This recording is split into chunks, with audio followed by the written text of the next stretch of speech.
Well, good evening, everyone. Just catching up with you on the evening and where my plans are for the next little while.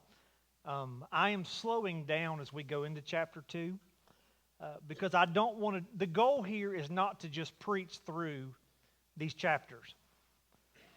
The goal is to learn the information, and if we take a year or two to get to chapter 11 of Genesis, that's okay. So tonight, we're going to begin chapter 2, and we'll work through that. If you have your Bible, flip with me to Genesis chapter 1, and we're going to notice something here. And we've already covered this information, but I just want to make sure that we're all up to where the story goes, and we'll get into it. Somebody read the very last sentence, last verse of chapter 1, verse 31. What's that say? And God saw everything that he had made, and behold, it was very good. And there was evening, there was morning, the sixth day. Okay. What did we just complete? What have we not completed? Seventh day. So flip over to chapter 2. And again, our chapter and verse divisions were not written by the original author, right? Right? Okay. I think this reads better. I think that chapter 2, verses 1 through 3, should have been in chapter 1. The seventh day, the 7 days should be together, right? And so it's not don't think of this as we come into chapter 2 as it's a brand new thing. No, chapter 2 is the continuation of the 6-day narrative. It's the same story. It's a part of that. And so let's read these verses. Then I'm going to show you a quick video that's about a minute and a half. And it's the video that we've already seen a few times. And it's going to pick up on after the 6th day of creation, what's going on. So let's, can you hear me okay? Good? Okay. Thus, the heavens and the earth were finished, and all the host of them. And on the 7th day, God finished his work that he had done. And he rested on the 7th day from all his work he had done. So God blessed the 7th day and made it holy, because on it God rested from all his work that he had done in creation. All right, let's watch this video. About a minute After the long. 6 days, we get a concluding line that links back to the key words of the opening line. And so were completed the skies and the land and all their inhabitants. Except there's one more day. It stands outside the pattern of days 1 through 6. It's the big climax. And God completed on the 7th day the work which he had done. And he rested on the 7th day from all the work which he had done. And God blessed the 7th day and set it apart as holy. So God rests on the 7th day. This is a standard biblical image where God, after ordering the cosmos, comes to rest and dwell in his sacred space. It's like the whole world is a holy temple where God lives with his people. Now that phrase, there was evening and morning, it doesn't appear on day 7. That's right. The 7th day has no end. That's because Genesis 1 is describing God's ideal vision for the whole cosmos. A place where God lives with his partners to rule the world in harmony forever. Yes, the 7th day is the goal of creation. It's actually so important that the author of Genesis 1 has woven the number 7 into every part of the story. There are 7 days of creation, 7 announcements that creation is good. There are 7 Hebrew words in the opening verse, and then 2 times 7 Hebrew words in verse 2. And then the statement about the 7th day has 3 lines of 7 words. Wow. So the first page in the Bible is doing way more than just telling us how the world was made. Right. Genesis 1 has been designed to show us that God's purpose is to share creation with his images, so they can rest and rule it with him forever. And that purpose is what the rest of the biblical drama is all about. right. So, as we come to the seventh day, let's flush out all of our bad ideas before we get to it. What are some misconceptions? It's okay, baby. Just go get it. Are you okay? You're not in trouble, baby, okay? It was an accident. Hey. I just embarrassed her. What are some of the things that we have heard about the seventh day that maybe aren't necessarily accurate? Yeah, okay, so you have to watch TV all day, okay? Now, was that on Saturday or Sunday? Yes. Sure. Okay, so we're gonna come to this, and we, and it was true for Israel in the Old Testament. The Exodus or the Sabbath was a day of rest. So let me ask you a question. This seventh day of Genesis in chapter 2, is that a Sabbath? Look verse 1 through 3 and see if you can find that. Sabbath's not in there. Sabbath's not mentioned. We don't get that until Exodus. It's a trick question. I mean, it is the same thing. It's the same principle. But Sabbath is not mentioned here. And so Sabbath was a different way of communicating what God was trying to do. But as we look at it tonight, but we're not going to get all the way through this tonight. We're going to do this in two parts, this week and next week, because it's important to understand. So let me ask you a question. Who is the audience of the book of Genesis? Israelites. Okay. Which ones? Okay. The Moses generation that's come up out of Egypt, right? That's the audience. You with me? Okay, so they've been in slavery for how long? 4 centuries. That is as long as Europeans have been living in North America. It's a long time, right? So 400 years come and go, and they've been there. What was life like for them in Egypt? Okay, let's unpack that. Slavery, hard. What else? They were viewed as lower-class citizens by the Egyptians. Oppressed, can we say that? Oppressed.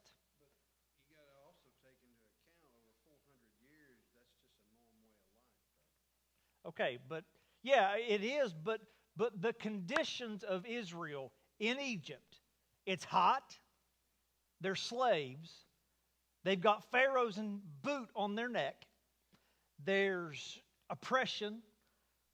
The Bible talks about how there was a lot of trouble. And so that's the backdrop of what's going on as this is happening. As Genesis 1 and 2 is getting fleshed out, as that's happening. And so we come through these 6 days of creation, and we get the image that God rested. He sanctified it. He blessed it. So here's a question that we look at.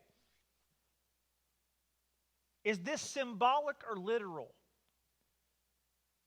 Did God rest, or was it more than that?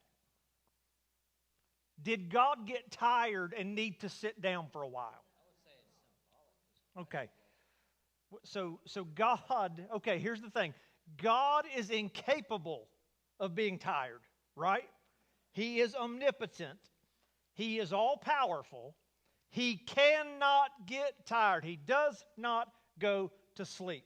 By the way, most of creation, He spoke into existence. Just His breath. When He made man, He took dust. Adam's living. I mean, so it's not like He was... Sure.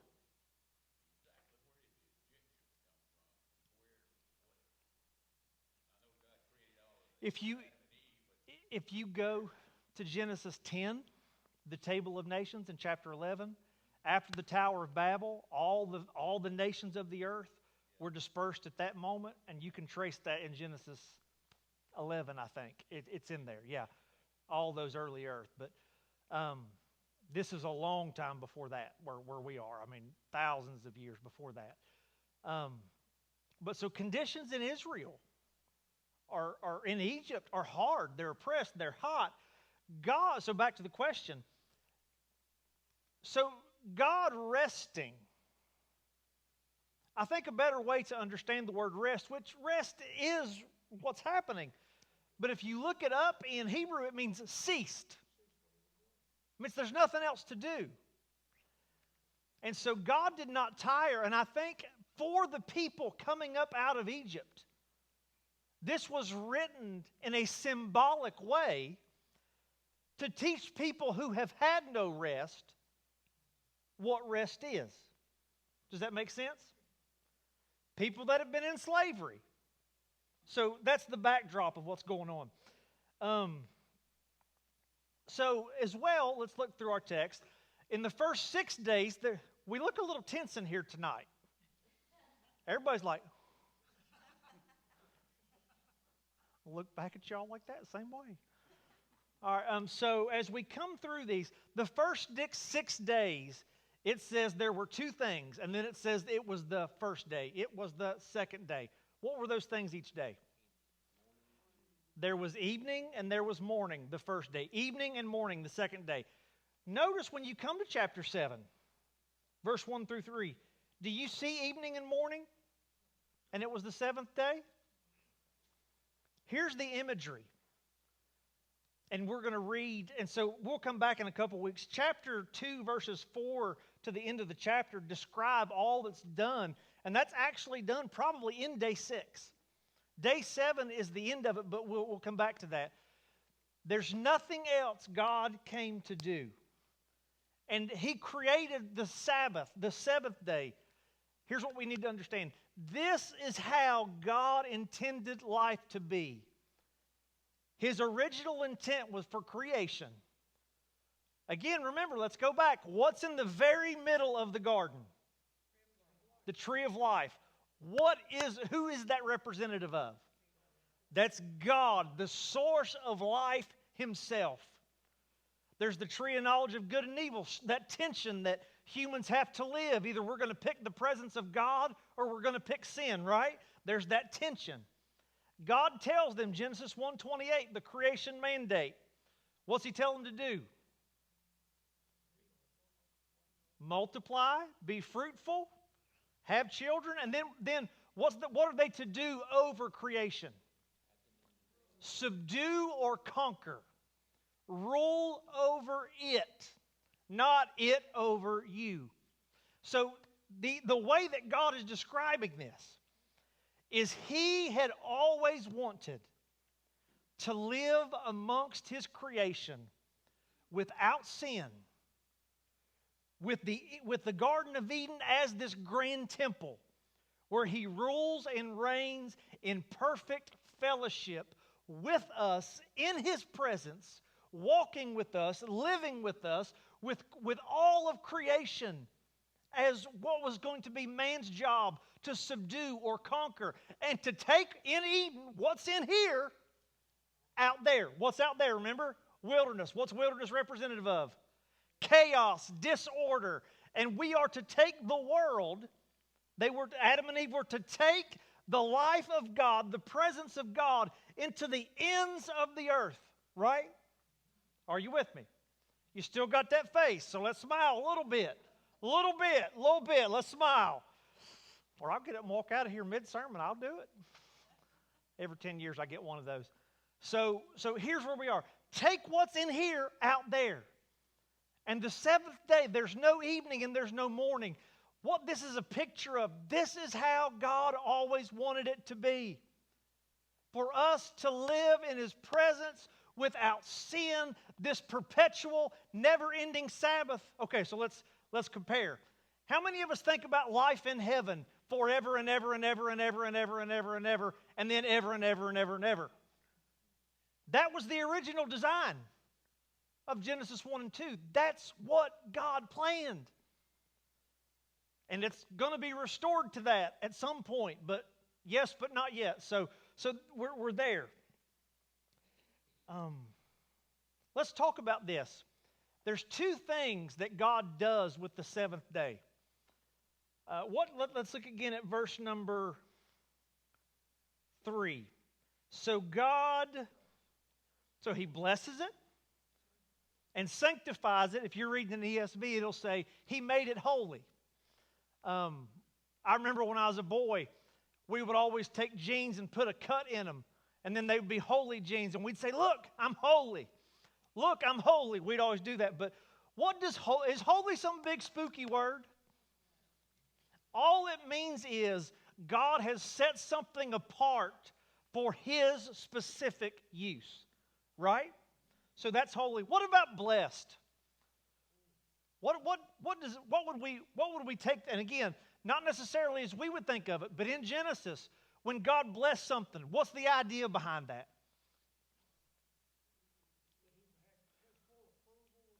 Okay, yes. But here's what I'm after. What are the results of this blessing? So if you go back to Genesis 1, I'm not going to go there, but God blessed two things. He blessed the animals and the fish, and God blessed them, and they reproduced. They multiplied. Then God blessed Adam and Eve and told them to multiply, replenish. And all through the Old Testament, if you look at the word, and He blessed them, it's this idea of growth and multiplication. And so as God is blessing the Sabbath, His idea was that this is going to keep multiplying, and life is going to be like this seventh day. Not the first day, not the second, the seventh day. Creation is done. And as it's blessed by God in the same way He blessed us to reproduce and multiply, the seventh day was blessed because this is what God wanted to happen forever. Right? There's no evening. Are we getting that in our heads? This is what God wanted.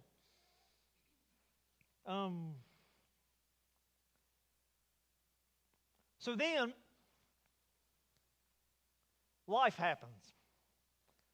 What happens in chapter 3? Sin. Sin's going to mess things up, right? Let's go now to verse number 16 of chapter 3. We're going to begin to look at, and here's the word that I want to focus on, because before there's sin, in that garden, there's rest, right? There's perfect peace. There is no struggle, right? Are we on the same page? God, the people lived at rest. That's what God wanted to give. And remember the people of Israel coming up out of Egypt that need to be reminded of rest that they've not had any. In the garden, there was perfect rest. There was no unemployment. There's no cancer.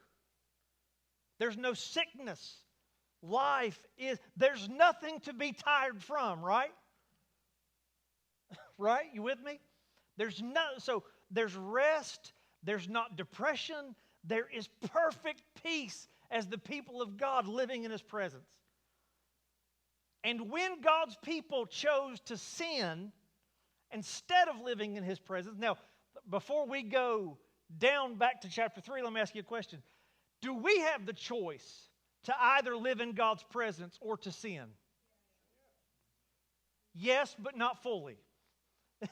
We live in sinful flesh, and we are always going to struggle with sin. But it is a choice, right? It is a choice, right? We can choose not to sin. But let's go to chapter 3. Look at the results of sin, how it disrupted this Sabbath perfect day of rest and living in God's presence. So He looks to the woman, verse 16, and said, now notice this, immediately in the text.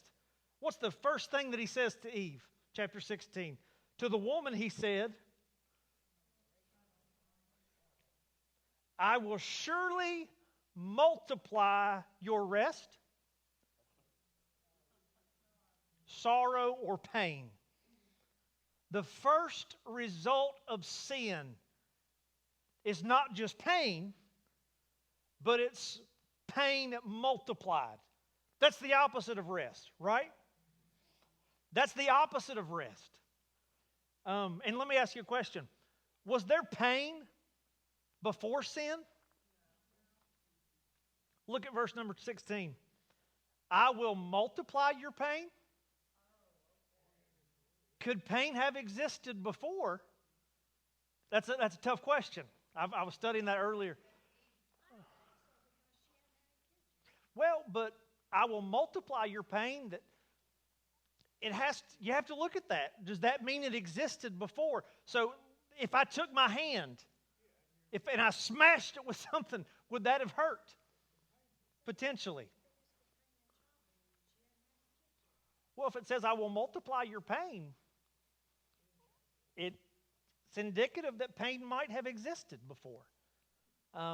Just something to think about. Do what?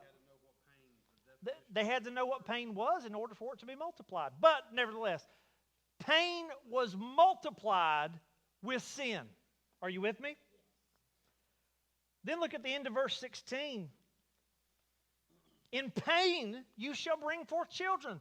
That's the opposite of rest. Again, your desire shall be contrary to your husband. He what? At that moment, originally Adam and Eve were co-regents. They were co-rulers. They were not 1A and 1B. They were one, right?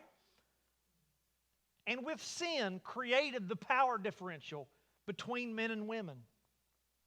Rape, abuse, anger is a result of this differential. That there's a power difference. There's a power dynamic now. And I was looking at this and wondering, if man had sinned first, would it have been the other way around? We don't know. But there you go. So she's going to have multiplied chain and childbearing. There's going to be pain. And now a woman is a weaker vessel. That men, and you look through the old world, it's not so much in our world, but all throughout history, women are treated as property. They're used. They're sold. That's the result of sin. That's not what God intended, right? Okay, let's look at Adam. Look at verse 17. And he said to Adam, because you have listened to the voice of your wife and have eaten of the tree which I commanded you, you shall not eat of it. Look at this language. What? Cursed is the ground because of you. Was Adam cursed? The ground was. The ground was. We're going to talk more about that next week with the new creation in Revelation. The ground was cursed because of Adam. Now that doesn't sound all bad, does it? Does that sound all bad in the moment? He's not cursed. It's not affecting him necessarily. And let's keep reading. Now notice this. Cursed is the ground because of you. And what does the next verse say? In what? Pain. You shall eat of it all the days of your life. Where has Adam been eating prior to this day? What's he have to do for food? Walk to the tree and take it. No longer, and this is echoing what they're about to be expelled from this garden, is what this is echoing. So now the ground is cursed. In pain, again, is pain the opposite of rest? This is not what God wanted or intended. In pain, you're going to eat of it all the days of your life. Thorn and thistles it shall bring forth to you, and you shall eat the plants of the field. Now, does that sound in and of itself, you're going to eat the plants of the field, does that sound all bad? But what does this imply? If you're eating the plants of the field, what are you not eating? The fruit of the garden. And what this is implying is you are being expelled from living with my presence in the tree of life because of your sin. Is that rest? That's the opposite of it, baby. Bring my phone just for a second. I'm going to turn that down just a little bit. Exactly. His job before was taking Eden out there. Now Eden's being taken away, and in many ways, he's being left to fend for himself, right? So, and then 19, by the sweat of your face you shall eat bread, till you return to the ground, for out of it you were taken, you are dust, and to dust you shall return. You know what that's implying now? Death. So as they were living in God's continual Sabbath, rest, fellowship with God, limited amount of suffering if there's any suffering, now there is pain and discord, and now we're not eating in the garden, we're living expelled from the divine presence because of what? Sin. And ever since that moment, humans have been living in chaos. Let me ask you a question. How many of you this week have had perfect peace? No depression, no suffering, complete mental health, no struggle between your ears? Anybody? We have been looking for rest since that day.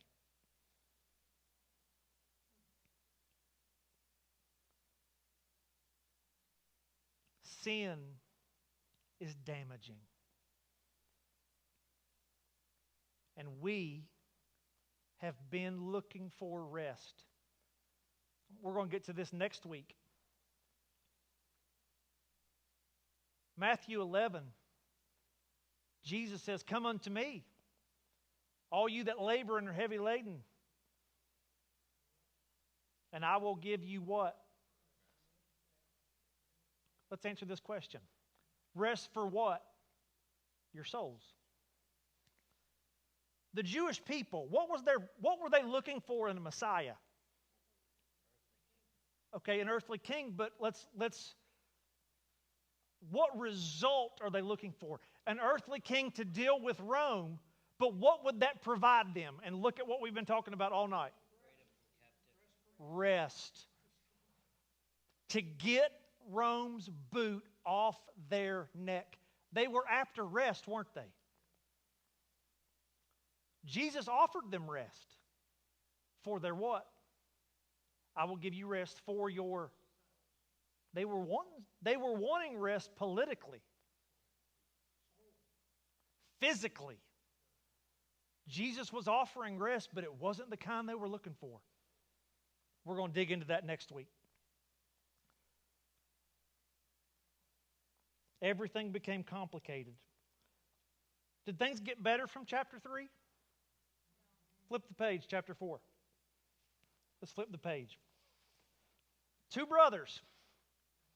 They got along perfectly, didn't they?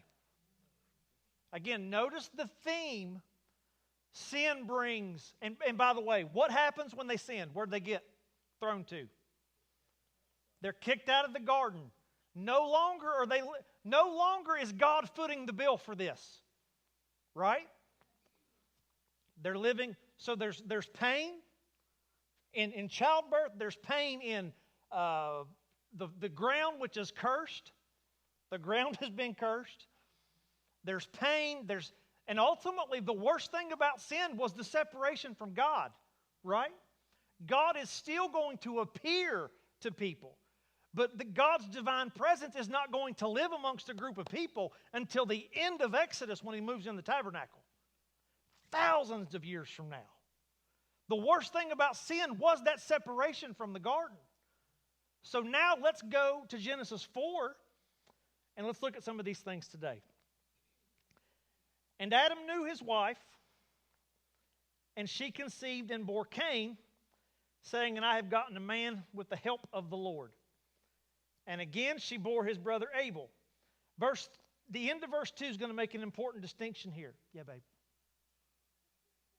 Yeah, here. Somebody read for me the end of chapter 4, verse 2 there. Cain was so Abel was what and Cain was what? Abel is a keeper of sheep and Cain is a tiller of the ground. What did we just learn about the ground in chapter 3? Cursed. In pain, we're going to eat of it. So now let's look. We all know what happens. Cain kills Abel. And let's look down to verse number 9. Or actually verse number 10.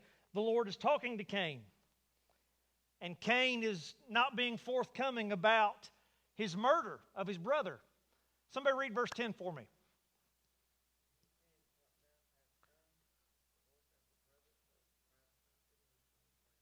Where's the blood crying from? Is that rest? The ground that man was created to walk on and conquer. Sin has made things so complicated that the ground we're supposed to walk on is cursed and blood is screaming up to God. Are we finished with this theme? Look at verse 11. And now, what's happened in verse 11? What? Okay, in the first generation, the ground was cursed. This is much worse. What happens in verse number 11? He's cursed from the ground, which opened its mouth to receive your brother's blood from your hand. Notice this in verse 12. This is new level. He said, when you work the ground, it shall no longer yield to you its strength. And again, this is the worst sin that we've had record of yet. And what is the catastrophic result for Cain? Fugitive and a wanderer on the earth. Have we gotten far away from rest, Sabbath, living in God's presence continually?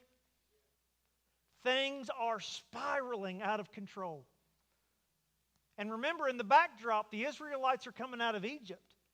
And God is trying to teach them a lesson of rest and Sabbath.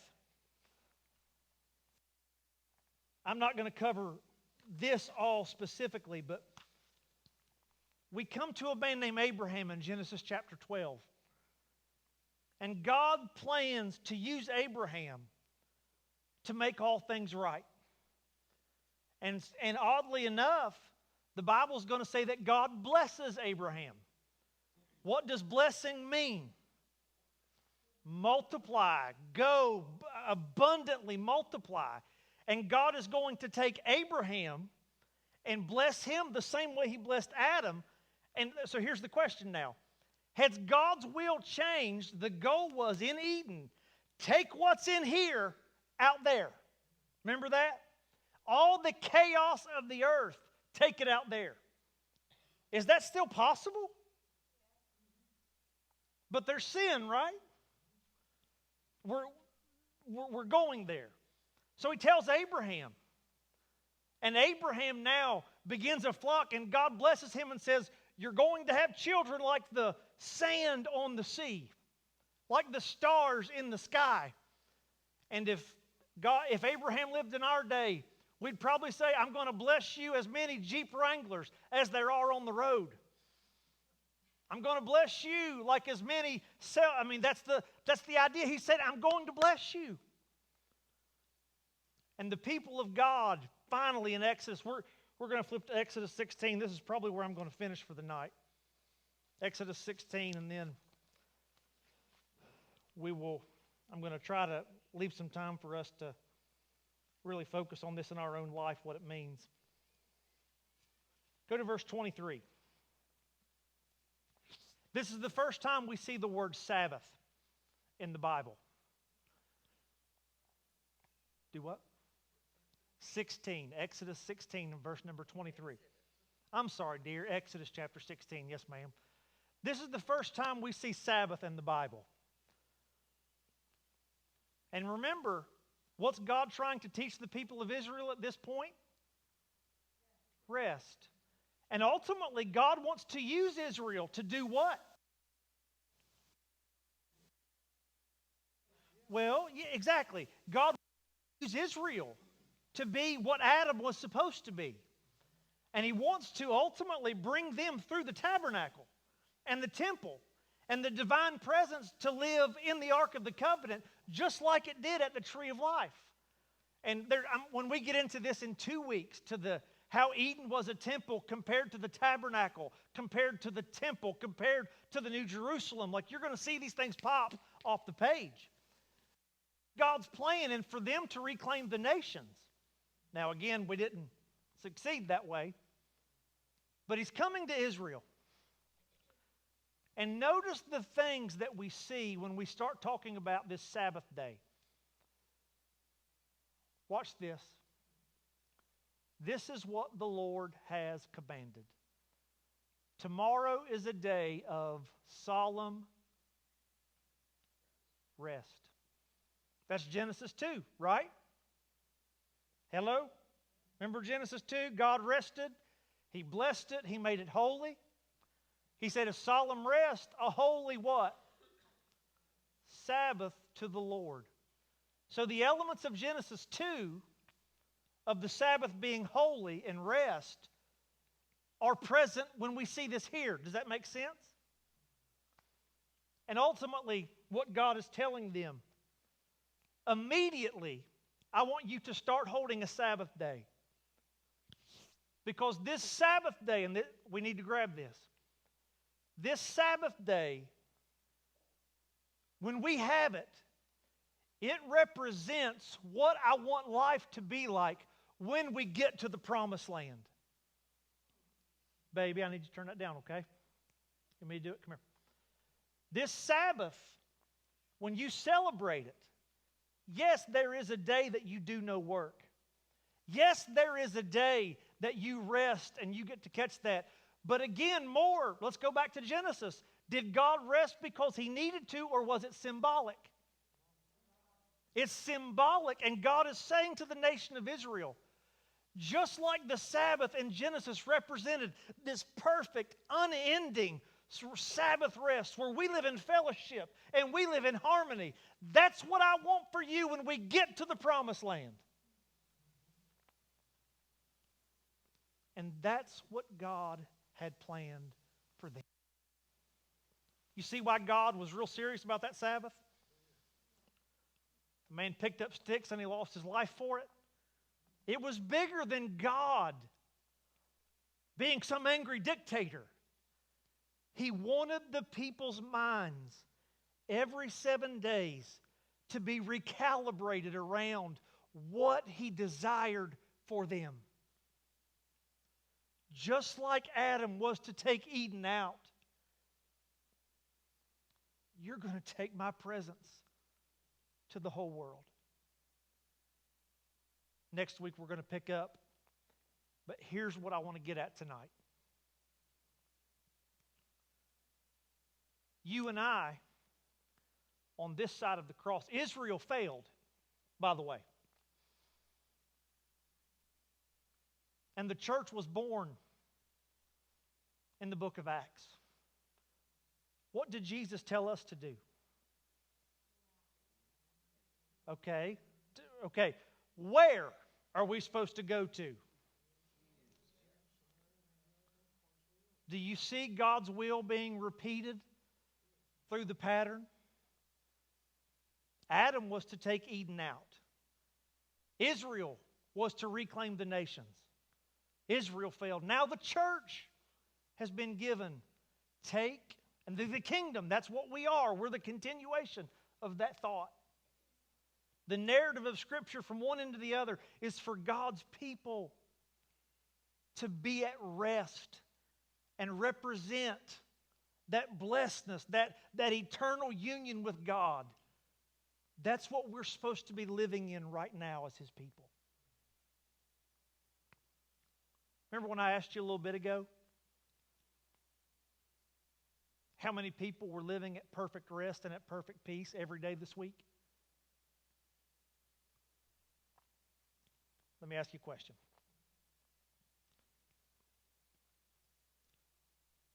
as we are Eden, essentially. The tree of life, the Holy Spirit lives in us, right? No more temple. Never been one since Jesus died. They destroyed it, never been. We are that. The divine presence doesn't live in the tree of life in a garden. It doesn't live in an ark behind a tent. It lives in me. It's in me. As Adam lived in the divine presence and order and peace and life and rest, lived in that. That's the lifestyle. That's the Sabbath way of life that we're supposed to live. Let me ask you a question. You as a Christian, living in the divine presence in your aortic pump, your heart, that's supposed to bring peace and rest and joy and contentment. If the tree of life isn't even bringing you order from chaos, how is it ever going to go out there to other people and give them rest from chaos? If you and I don't live the Sabbath life, how in the world are we going to bring order to chaos? Like for Eden, it was the wilderness. For Israel, it was the other nations. For us, it is the world that we live in. Testimony, and a few minutes left, not long, but see you, Evelyn. No, we're not. I'm just saying goodbye. I wasn't calling you out. I didn't mean to sound that way. I'm just saying goodbye. I'm sorry. I didn't mean to embarrass you. You can throw a tomato at me on Saturday. I have personally struggled with this topic more than anything in my life. I have struggled to live in that divine presence. I've been through so much trauma, as we all have. I'm not going to catalog my years at all. You know them well. Pastoring through Corona, and some days just to get through school, to get my assignments turned in. If they're due at midnight, they're submitted at 11:59. Can I get a witness?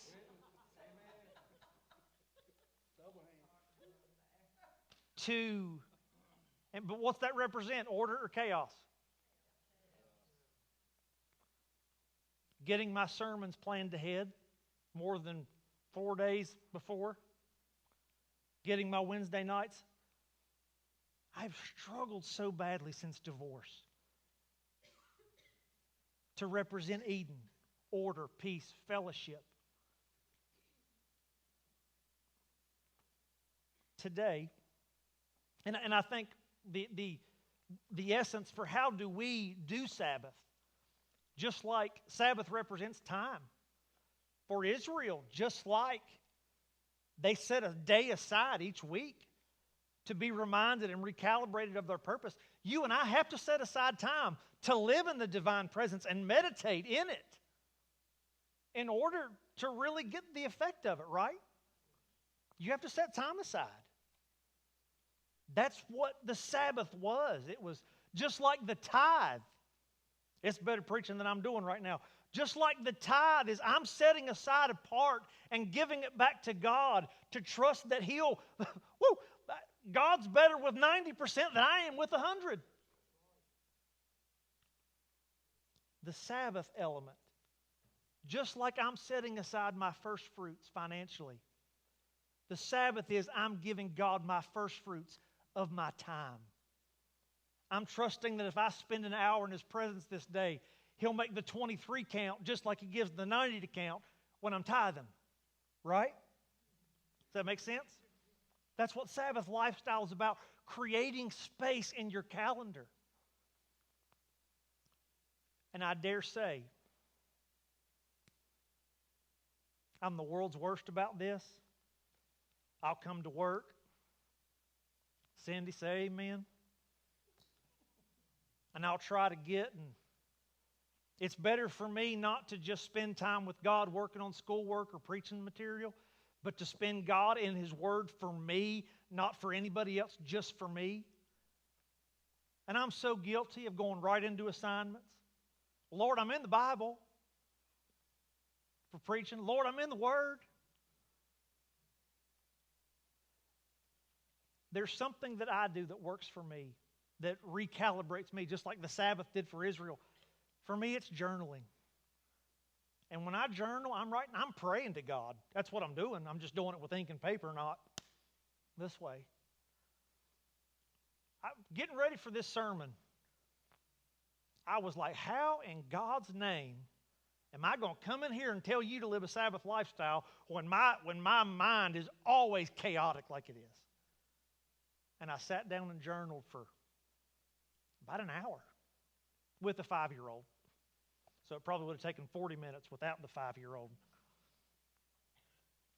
And in that time of journaling, praying to God, pouring out my hearts and thoughts, the Lord restored my soul. And He touched me and gave me peace.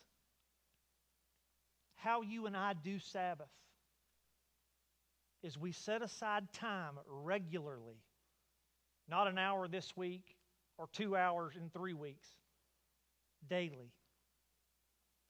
You know the context of the first time we see the Sabbath? Exodus 16, you know what they're talking about? Manna.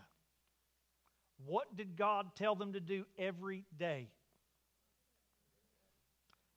What happened if they got a 3-day supply on Monday? The first day would be good, and the second day, it would stink. Say amen. There's a new day facing you today that you need fresh time with God for. Yesterday's bread is not sufficient for today. Remember in the Lord's Prayer, give us this day our daily bread. What would your life look like if you took the first hour of your day?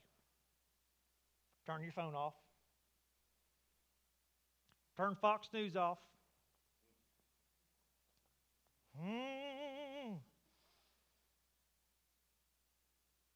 Delete the social media apps off of your phone and dedicate that time to God.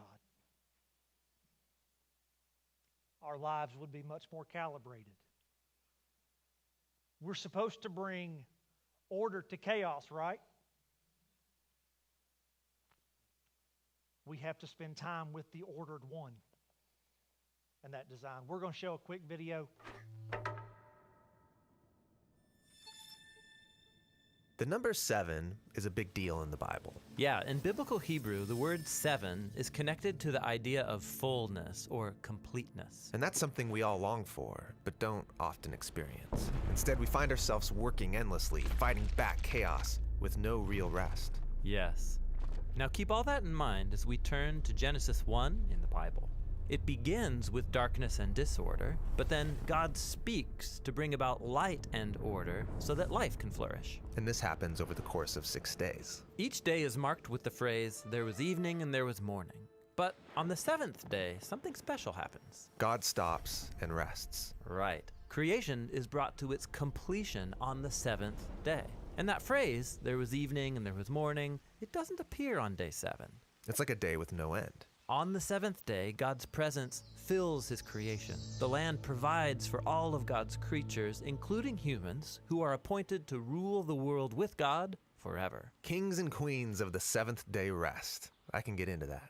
But the humans are deceived by a dark power, and they forfeit that rest. They're exiled into the wilderness, where they have to work as slaves to the land. Until they die and return to the dust from which they came. But God wants to restore humanity back to that 7th day rest. So He chooses to give the family of Israel that experience of ultimate rest so they can share it with others. But How? They're in Egypt, slaves to an oppressive empire who's grinding them into the dust. So God confronts Egypt and he liberates the Israelites, taking them through the darkness and chaos on the way to the promised land. Now, while they're on their way, they find themselves in the wilderness. It's easy to get lost, life is a struggle. They're not in the land of rest yet. But while they're on the way, God invites them in the wilderness to start living as if they're in the promised land. But how do you practice the future rest in the wilderness? Well, God tells them that every seventh day they are to stop their work, or in Hebrew, to Shabbat, so that they can rest and enjoy God's good world. So take a whole day to live as if the ultimate rest has already come. Yeah, this is the Sabbath, celebrated every week on the seventh day. But there's more. The Sabbath is just one of 7 festivals that Israel practiced every year, each one anticipating that seventh-day rest. That is a lot of sevens. And there's even more. Every 7 years, the Israelites were to liberate slaves, forgive debts, and let the land rest for a whole year. And then, every 7 times 7 years was the ultimate seventh-day rest, called the Year of Jubilee. If anyone had lost their land or gone into debt, all was forgiven, everything restored.